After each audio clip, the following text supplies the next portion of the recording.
안녕하세요. 반갑습니다. 조리기능장 홍윤경입니다.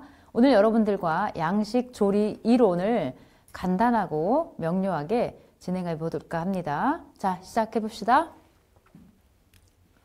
자, 양식에는요, 이제 조리법들이 다양하게 있지만 양식에는 먼저 스톡 조리가 있어요. 자, 스톡 조리로 종류를 보게 되면 스톡이라고 하는 것은 쉽게 얘기하면 육수라는 뜻이에요. 육수. 그러면 어떤 육수를 만들 수 있을까요? 어떤 재료를 가지고?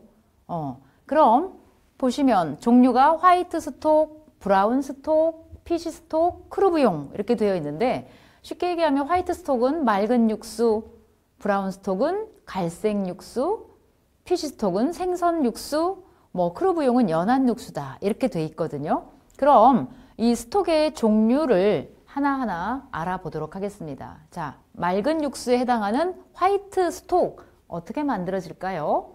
자, 각종 데친 뼈와 채소, 향신료를 찬물에 넣어 센 불에서 약불로 7에서 8시간 정도 맑게 끓여 만든 것이다 그랬습니다.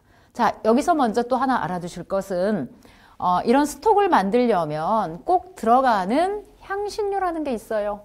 자, 우리나라 한식에서는 파, 마늘, 생강, 통후추 기본적으로 그런 거를 써서 향신 재료로 쓴다면 육수를 끓일 때 서양 요리에서는 향신료를 주로 어떤 걸 쓰느냐? 자, 부케가른이라고 이제 몇 번 더 나올 거예요. 여기도 지금 벌써 나오네요. 부케가른이. 자, 부케가른이라고 하는 것은 향신료 다발을 의미합니다.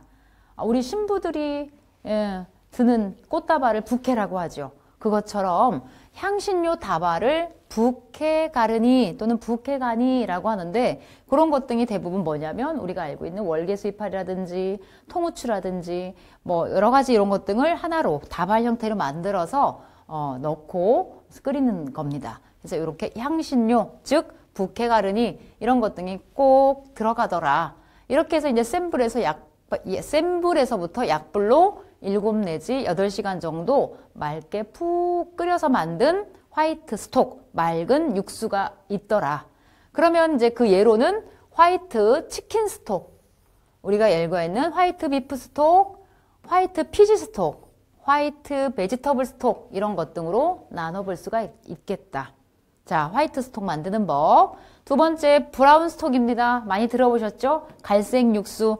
가장 흔하게 많이 사용하는 육수라고 보시면 되겠습니다. 각종 뼈, 채소를 오븐에 높은 열에서 구워요. 이거를 카라멜라이징이라도 하고 하는데 이렇게 각종 뼈나 채소를 높은 그 오븐의 열에다가 구워서 갈색으로 여기 카라멜화. 이것을 카라멜라이징 이렇게 얘기를 합니다. 카라멜화. 이걸 하는 이유는 왜 또 이렇게 갈색으로 구울까요? 풍미를 좋게도 하지만 브라운 스톡의 색깔, 갈색으로 나와야 되는데 그 색깔을 내는데 굉장히 도움을 줍니다. 자, 각종 구운 뼈, 미르뽀아. 자, 아까 부케가르니, 미르뽀아. 부케가르니는 아까 설명했어요. 향신료 다발. 미르뽀아라고 하는 것은 서양에서 또 꼭 쓰는 삼총사 채소가 있습니다.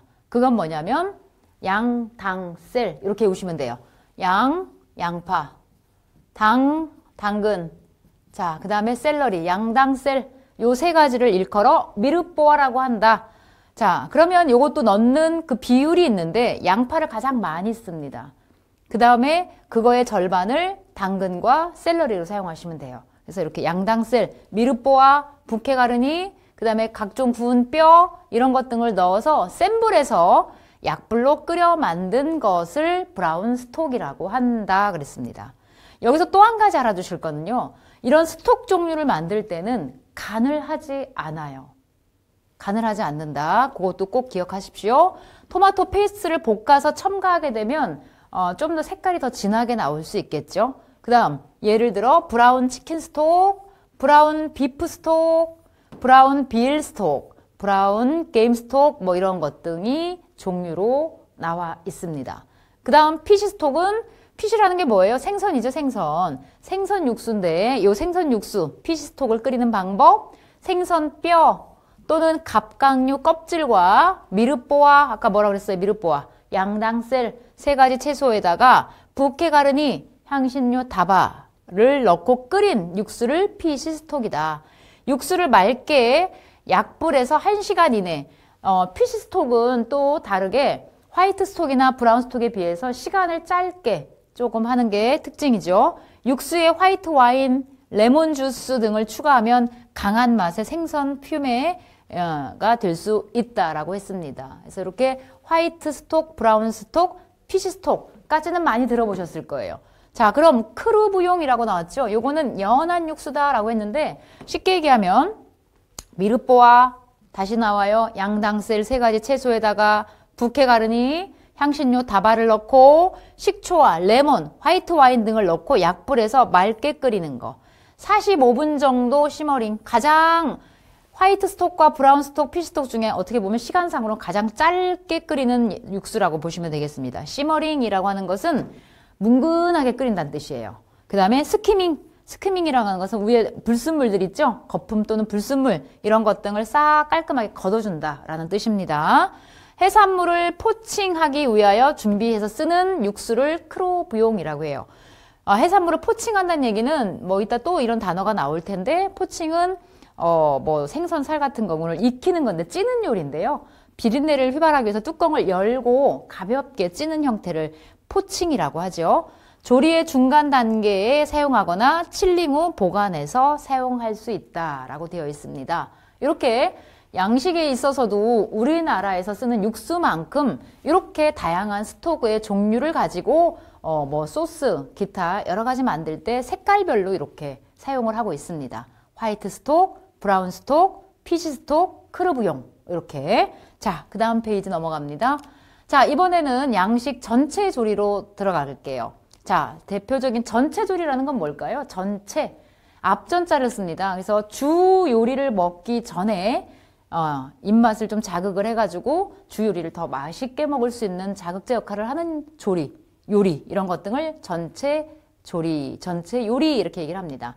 자, 그거의 대표적인 예로는 카나페 많이 들어보셨죠? 뭐 크래커라든지 뭐 쿠키 또는 빵 뭐 이런 거에다가 예쁘게 여러 가지를 올려서 이렇게 먹는 그런 음식인데 카나페, 칵테일, 렐리시 이렇게 세 가지가 있습니다. 자, 카나페는 아까 얘기했던 대로 빵, 크래커를 기본으로 여러 가지 모양으로 얇게 썰고 다양한 재료를 올려서 만들죠. 일단 보기에 예쁘죠. 그리고 한 입에 쏙쏙 들어갈 수 있게끔 좀 작단 말이에요. 자, 그 다음 칵테일이라고 하는 것은 우리가 마시는 술 칵테일도 있지만 여기서 얘기하는 것은 보통 해산물 또는 과일을 주재료로 하고 크기를 작고 예쁘게 만들어 차갑게 제공합니다. 자, 여기서도 맞죠? 크기가 작고 예쁘다. 그러니까 이렇게 우리가 얘기한 전체 요리는 일단 시선적으로 봤을 때도 예뻐야 돼요. 그리고 너무 크지 않고 작아야 됩니다. 그래서 어떤 이런 것 등의 규칙이 좀 있어요. 아까 얘기했던 대로 전체 요리라는 건 주 요리를 맛있게 먹기 위한 워밍업 작업이기 때문에 처음부터 너무 크거나 막 좀 비중이 많으면 그 다음 주 요리를 맛있게 먹을 수가 없겠죠. 자, 렐리시는 샐러리, 무, 올리브, 채소 스틱 등을 예쁘게 다듬어 담고 이것도 많이 보셨을걸요? 이 스틱 길게 손가락 굵기만큼 스틱 모양으로 예쁘게 다듬어 담고 소스를 곁들여냅니다. 여기에 어울리는 소스 같은 경우는 우리 양식 조리 기능사 메뉴에 들어있는 뭐 사우전 아일랜드 드레싱 이런 것 등 함께 곁들여 내셔도 굉장히 잘 어울릴 것 같습니다. 이렇게 해서 전체 조리 종류 세 가지 카나페, 칵테일, 렐리시에 대한 설명 드렸고요. 그럼 전체 조리 7원칙이 있습니다. 전체 조리를 하기 위한 7원칙. 첫 번째, 계절에 맞는 다양한 식재료를 사용해야 된다. 그리고 주 요리보다 크기를 작게 해서 어떻게 하라? 소량으로 만들어야 된다. 자, 이렇게 소량, 대량이 아니라 소량, 크기도 작아야 되고요. 그 다음에 주 요리에 사용되는 재료와 중복된 조리법을 사용하지 않아야 됩니다. 그 다음, 신맛과 약간의 짠맛이 있어야 식욕을 자극해서 좋습니다. 예, 그래서 약간 이렇게 신맛이 있는 것 등이 특징이고요. 약간의 또 짠맛이 있으면 식욕을 자극해서 좋겠다. 그 다음에 모양, 색, 맛이 어우러지는 예술성도 또한 있어야 되겠다. 그리고 다양한 조리법으로 영양적으로도 균형이 손색이 없어야 되겠다. 그 다음에 부드럽고 소화가 잘 되는 음식이어야 되겠다. 이런 7원칙에 입각해서 이런 전체 요리를 만들 때 신경을 쓰란 얘기죠. 네. 이렇게 해서 전체 요리 종류와 전체 요리의 7원칙에 대해서 알아봤습니다. 자, 그럼 또 전체 조리 중에 한 가지가 샐러드라고 보실 수 있는데요.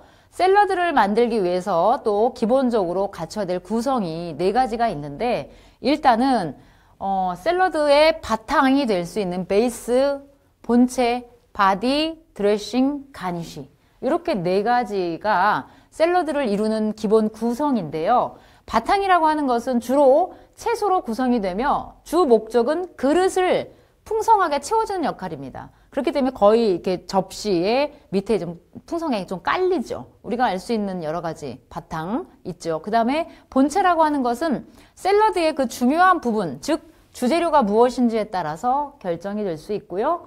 그 다음에 드레싱이 빠지면 안 되죠. 드레싱이 빠지면 약방에 안고 없는 찐빵이나 마찬가지겠죠. 자, 드레싱의 맛을 향상해, 샐러드죠. 샐러드의 맛을 향상해 주면서 소화를 돕는 역할을 합니다.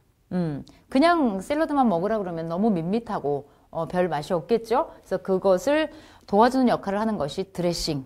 자, 가니쉬라고 하는 것은 주로 샐러드를 보기 좋게 하려고 사용하지만 맛을 향상하는 역할도 한다는 거. 자, 다시요. 가니쉬라고 하는 것은 샐러드를 보기 좋게 하려고도 하지만 맛을 향상하는 역할도 한다. 자, 이렇게 4가지 샐러드의 기본 구성 4가지, 바탕, 본체, 드레싱, 가니쉬, 이렇게 4가지 기억해 주시기 바래요. 자, 그러면 드레싱의 종류에 대해서 한번 알아보겠습니다. 제가 좀 전에 얘기했죠. 전체 요리에 있어서 샐러드를 구성하는 4가지 요소 중 드레싱이 빠지면 안고 없는 찐빵이다. 이렇게 제가 비유했지만 이런 드레싱에도 종류가 차가운 유화 소스가 있고요. 기본적인 유제품 기초 소스가 있고 살사, 쿨리, 퓨레 소스가 있습니다. 자, 그러면 차가운 유화 소스류에는 비네그레트, 이것도 굉장히 좀 시험에 가끔 잘 나와요. 비네그레트라고 하는 것은 올리브유하고 식초를 섞어서 거기에 소금, 후추 뭐 이런 것 등을 섞어 놓은 가장 기본적인 드레싱인데, 일반적인 채소 드레싱에 아주 잘 어울리는 그런 드레싱이 되겠습니다. 그래서 비네그레트 소스 하면 아까 얘기했던 대로 올리브유와 식초가 주가 되는데, 올리브유가 3, 그리고 식초가 1, 그 정도 3대1 비율을 맞춰 쓰시면 좋을 것 같아요. 그 다음에 마요네즈. 자, 이 마요네즈 소스도 역시 유화 소스의 일종인데요. 마요네즈를 만든다 그랬을 경우에는 필요한 꼭 3가지 3대 요소가 있죠. 3가지. 자, 마요네즈를 만들 때 필요한 삼총사 뭘까요? 네, 계란 난황, 그 다음에 또 한 가지가 식물성 기름, 오일이죠. 그리고 또 하나가 식초. 이렇게 3가지가 빠지면 마요네즈가 형성이 되지 않습니다. 자, 다시 한번. 비네그레트는 주 성분이 올리브 오일과 식초, 그리고 거기에 소금, 후추 정도. 마요네즈를 만들려면 계란 난황, 식물성 기름, 그리고 식초, 이렇게 3가지가 꼭 있어야 된다라는 거. 자, 그 다음 유제품 기초 소스로는 샐러드 드레싱, 거의 우리가 뭐 샐러드 드레싱이라고 알고 있는 것 등이 보편적으로 나와 있는 것 등 다 해당이 되겠고요. 디핑 소스로도 사용이 가능하다라고 되어 있습니다. 자, 그 다음에 살사, 쿨리, 퓨레 소스. 살사류는 주로 생과일 혹은 채소로 사용할 수 있고요. 그 다음에 쿨리와 퓨레. 쿨리는 퓨레 혹은 용액의 형태로 잘 졸여지고 맛이 농축된 맛을 갖고 있어서 아주 좀 맛있고 편하게 사용할 수 있는 그러한 소스류가 되겠습니다. 이렇게 해서 드레싱의 종류도 가볍게 알아봤어요. 자, 이번에는 샌드위치입니다. 자, 샌드위치의 유래는 다 아시죠? 샌드위치는 백작 이름이에요. 샌드위치 백작. 그 이름을 따서 이렇게 음식으로 만들어졌는데, 샌드위치는 형태에 따라서 오픈형인 오픈 샌드위치, 그 다음에 위아래가 빵으로 닫혀있는 클로즈드 샌드위치, 그 다음에 한입 크기로 또는 손가락으로 그냥 가볍게 집어 먹을 수 있는 핑거 샌드위치, 그리고 김밥처럼 말아져 있는 롤 샌드위치. 이렇게 네 가지 형태로 구분할 수 있습니다. 오픈 샌드위치 같은 경우는 주로 얇게 썬 빵에 속 재료를 넣고 위에 덮는 빵을 올리지 않은 샌드위치를 오픈 샌드위치라고 얘기를 하죠. 요즘에 뭐 카페나 이런 또는 베이커리 뭐 이런 데 가셔도 오픈 샌드위치를 많이 보실 수 있을 거예요. 그 다음에 클로즈 샌드위치는 얇게 썬 빵에 속 재료를 넣고 위아래에 빵을 덮은 샌드위치, 가장 보편적이고 일반적인 샌드위치라고 보시면 되겠죠. 우리 양식 조리 기능사 메뉴에도 나와 있는 BLT 샌드위치, 그런 것도 클로즈드 샌드위치에 해당이 되겠습니다. 자, 핑거 샌드위치죠. 이것은 식빵을 클로즈 샌드위치로 만들어서 길게 4에서 6등분으로 먹기 좋게, 그냥 손으로 집어먹기 편하게 먹기 좋게 자른 샌드위치를 핑거 샌드위치라고 합니다. 주로 이제 이런 건 다과라든지 뭐 이런 거 할 때 좀 편하게 하기 위해서 많이 사용할 수 있겠죠. 그다음에 롤 샌드위치도 역시 좀 편리성이 좋을 것 같죠. 먹기도 좋고. 빵을 넓고 길게 잘라 속 재료로 주로 뭐 게살, 훈제 연어, 참치 뭐 이런 것 등을 넣고 김밥처럼 말아서 자른 샌드위치를 롤 샌드위치라 합니다. 자, 이렇게 샌드위치의 형태나 이런 거에 따라서 종류가 오픈, 클로즈드, 핑거, 롤 이렇게 네 가지로 나뉘어질 수 있다는 것도 알아봤어요. 자, 그 다음에 양식에 있어서 이제 조식조리입니다. 조식, 아침 식사죠. 건열식을 이용한 방법 중에 하나인 달걀 프라이에 대해서 또 알아보도록 하겠습니다. 자, 역시 달걀 프라이라고 하는 음식 또한 건식열을 활용한 건열 조리법에 해당이 돼요. 그러면 여기서 얘기하는 써니 사이드 업, 그 다음 오버 이지, 오버 미디엄, 오버 하드, 이거는 계란의 어떤 익은 정도 또는 조리법이긴 조리법인데 어떻게 해서 노른자를 얼마큼 익혔느냐 뭐 이런 거에 따른 하나의 용어라고 보시면 되겠습니다.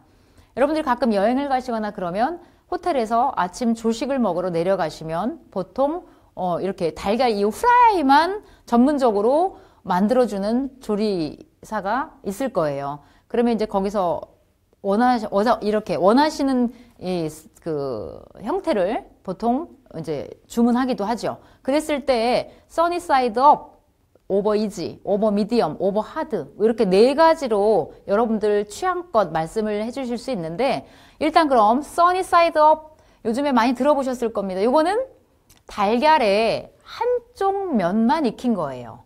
뒤집지 않습니다. 그러니까 한쪽 면만 익힌 것으로 노른자는 반숙으로 조리를 합니다. 뒤집지 않지만 노른자는 반숙으로 익힌 것을 써니 사이드 업.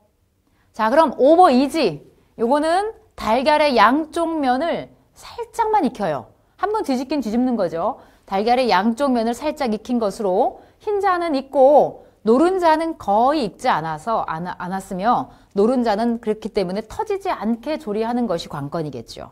네. 자, 그 다음 오버 미디엄입니다.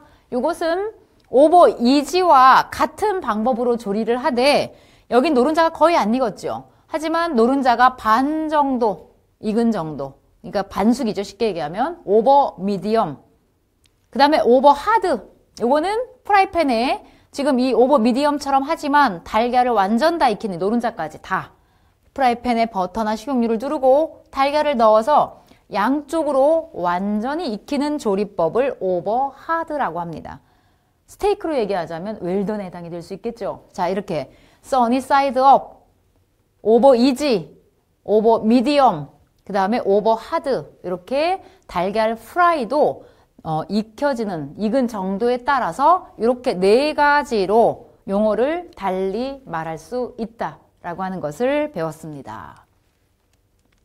자, 이제 스프 조리예요. 자, 농도에 따라서 스프의 이제 종류도 맑은 스프와 진한 스프로 나뉠 수가 있습니다.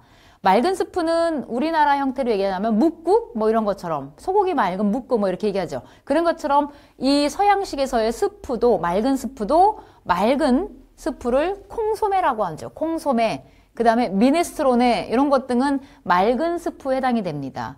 그래서 보통 루 이런 것 등이 사용되지 않으면서 좀 맑게 이렇게 농축하지 않은 맑은 스프를 얘기합니다. 그래서 우리가 일명 클리어 스프 이렇게 얘기를 해요. 그러니까 오히려 맑은 스프보다는 진한 틱 스프가 종류가 훨씬 더 많은데요. 주로 농후제를 사용한 걸쭉한 스프다 그랬습니다. 맑은 스프는 아까 얘기했죠? 농축하지 않은 맑은 스톡을 사용한다. 그랬고 농후제, 즉 루라고 하는 농후제를 사용하지 않아요. 이 맑은 스프 같은 경우는. 그래서 어떻게 보면 먹는 방법에 있어서도 맑은 스프 같은 경우는 식어도 크게 지장은 없어요. 하지만 농후제가 들어간 걸쭉한 스프는 따뜻하게 먹었을 때 더 맛이 좋습니다. 자, 그러면 여기서 얘기한 농후제라고 하는 것은 루라고 하는 거예요. 루라고 하는 것은 뭐냐면 밀가루와 버터를 동량으로 넣고 볶아 놓은 것을 농후제 또는 농밀제라고 합니다. 그 걸쭉한 느낌이 날 수 있게끔 도와주는 역할을 하죠. 훨씬 더 맛도 부드러워지고. 자, 그러면 이런 진한 스프의 종류에는 크림 스프, 포타주, 퓨레, 차우더, 비스크 이렇게 5가지로 나눌 수가 있습니다. 자, 크림 스프는 많이 들어보셨죠? 크림 스프는 더 세밀하게 베샤멜, 그 다음에 벨루테, 단어가 좀 어려운가요? 자, 다 비읍으로 시작하네요. 크림 스프는 베샤멜, 벨루테. 자, 베샤멜은 화이트루라고 하는 것은 아까 설명드렸어요. 농후제, 버터와 밀가루를 동량으로 넣고 볶아주는데 타지 않게 볶아줍니다. 그냥 하얗게. 그 화이트루에다가 우유를 넣고 만든 스프를 베샤멜이라고 얘기를 하는 거예요.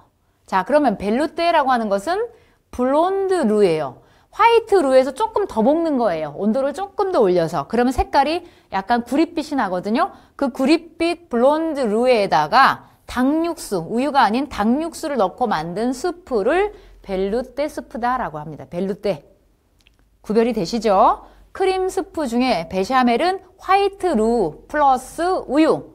벨루테는 블론드 루에 플러스 닭육수. 이렇게 기억하시면 되겠죠. 그 다음에 포타주, 이것도 많이 들어보셨을걸요. 포타주라고 하는 것은 재료 자체의 녹말 성분을 이용해서 걸쭉하게 만든 스프입니다. 대표적으로 감자 크림 스프, 감자 스프 이런 것 등이 포타주에 해당이 될 것 같아요. 그 다음에 퓨레. 자, 많이 들어보시긴 했죠. 채소를 잘게 분쇄한 것으로 부용, 아까 얘기했죠. 부용, 맑게 끓인 육수. 부용과 함께 만든 스프를 퓨레라고 한다. 자, 차우더는 감자나 게살, 우유를 이용한 역시 크림 스프의 일종입니다. 그래서 이제 크렘 차우더 하면 조개가 들어간 차우더 스프, 이런 식으로 생선이 들어가면 생선, 피쉬 차우더 스프, 이렇게 얘기를 하죠. 그래서 차우더. 그다음 비스크라고 하는 것은 갑각류를 이용한 부드러운 스프를 비스크라고 한다라고 했어요. 이렇듯 이렇게 농도에 따라서도 스프가 맑은 스프와 진한 스프로 구별이 될 수 있으며 맑은 스프의 특징, 그 다음에 진한 스프의 특징에 대해서 알아보았습니다. 자, 이제 확인학습 들어가 볼까요? 그럼 자, 곰국이나 스톡을 조리하는 방법으로 은근하게 오래 끓이는 은근하게 오랫동안 끓이는 조리법을 물어봤습니다. 아까 제가 설명할 때 잘 들으신 분들은 기억하셨을 거예요. 자, 포칭, 스티밍, 블렌칭, 시머링. 뭐죠? 자, 네, 정답은 시머링입니다. 예, 시머링 한다라고 하는 것은 은근하게 오랫동안 끓이는 조리법을 시머링 한다라고 했어요. 자, 두 번째, 오이 피클 제조 시. 오이 피클은 다 드셔보셨잖아요. 근데 오이 피클이 보면 선명한 녹색이 아니라 약간 누런빛이 띄죠. 그래서 약간 녹갈색으로 변하는 이유로 옳은 것은 그랬습니다. 그래서 요거는 이대로 그냥 외워두셔야 될 것 같아요. 왜 그러냐면 바로 산에 의해서, 거기에 들어간 식초 성분 때문에 산에 의해서 오이에 들어있는 그 성분의 페오피틴이 생겨서 그런 겁니다. 그래서 요거는 체크해놨다가 외워두시면 좋겠습니다. 이렇게 해서 양식의 일부 양식 조리 이론 부분에 대해서 알아봤고요. 나머지 부분은 2부에서 만나요.